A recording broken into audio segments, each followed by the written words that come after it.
केंद्रीय गृहमंत्री अमित शहा त्र्यंबकेश्वर मंदिरामध्ये दर्शनाला, मालेगावात सहकार परिषदेला हजेरी लावणार, तर सायंकाळी मुंबईमध्ये NUC-FDC कॉर्पोरेट कार्यालयाचं देखील उद्घाटन.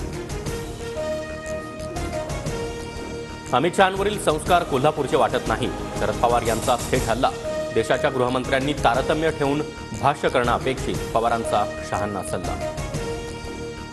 शिंदेंना गाडायला उद्धव ठाकरेंना 100 जन्म घ्यावे लागतील. फडणवीसांचे फोन न उचलणारे ठाकरे आता पुष्पगुच्छ घेऊन लाचार का? रामदास कदम यांचा निशाणा.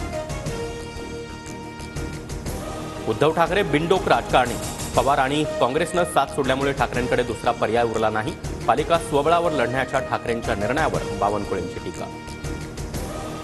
बावनकुळेंना महसूल मंत्रिपद देणं हा मोठा गुन्हा. 600 कोटींचा भूखंड 1 रुपयात घेणाऱ्या बावनकुळेंना फडणवीसांनी ताबडतोब अटक करावी. ठाकरेंवरील टीकेनंतर संजय राऊत आक्रमक. उद्धव ठाकरेंच्या महापालिका निवडणुकीसाठी स्वबळाचे सुतोवाच. खात्री पटेल तेव्हा स्वबळाचं सांगतो, मात्र महापालिका निवडणुकीमध्ये सूड उगवाच. उद्धव ठाकरेंचं कार्यकर्त्यांना आवाहन. आघाडी टिकवण्यासाठी आमचे प्रयत्न, मात्र ठाकरेंनी स्वबळाची भूमिका स्वीकारली असेल तर काही करू शकत नाही. काँग्रेस हायकमांडसोबत चर्चा करून निर्णय घेऊ. विजय वडेट्टीवार यांची प्रतिक्रिया.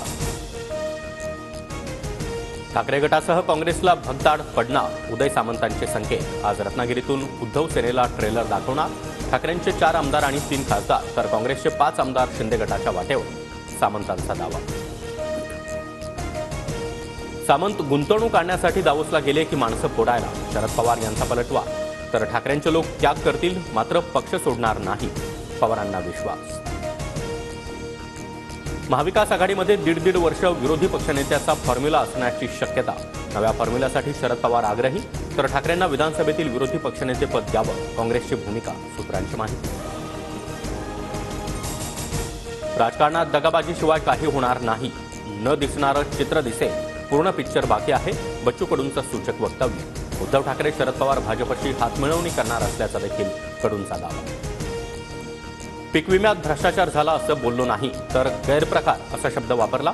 योजनेमध्ये 2-4% गैरप्रकार होतो असं म्हणालो. कृषीमंत्री माणिकराव कोकाटे संतापले.